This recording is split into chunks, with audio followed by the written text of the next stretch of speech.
And David Heurtel joins us now. David, so in a statement, Christian Dubé makes it clear he doesn't agree with the new deal with the family doctors. He's even leaving the party. So he's been health minister now for 5 years. What is his legacy then? What has he done? Well, this is massive. If Pablo Rodriguez leaving the Liberals is a 5 on the Richter scale, this is a 20. Let's put this in context.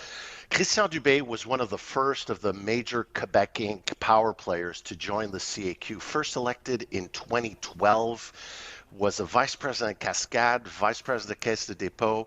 He came in when Danielle McCann was floundering during the pandemic and said, I'm going to take over the healthcare system and I'm going to refound it. Remember, before the 2022 election, I'm going to refound the healthcare system. He did Santé Québec, which up till now is an abject failure. And this was the centerpiece, and we're talking about Christian Dubé, but this was the centerpiece of François Legault's attempt at reviving his government this fall. And along with the going after the unions, the Constitution, a cabinet shuffle, immigration.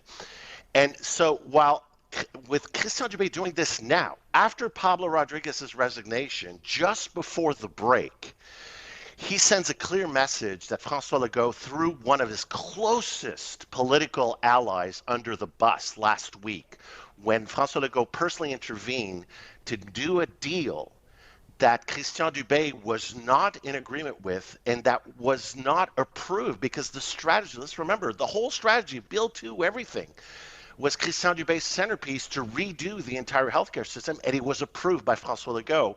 And today, the Léger polls say it hasn't moved the needle for François Legault at all. So Christian Dubé is saying to his great close political friend and personal friend, I can't follow you in this path anymore.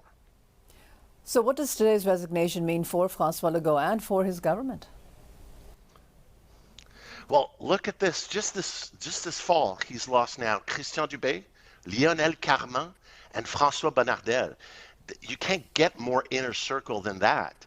So this is now more about François Legault than anything else. He has nothing left, no more cards to play.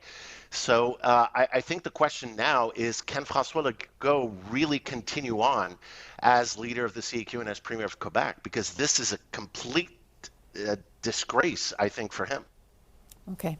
And David, we'll speak to you again a little later on in the newscast about the other resignation today.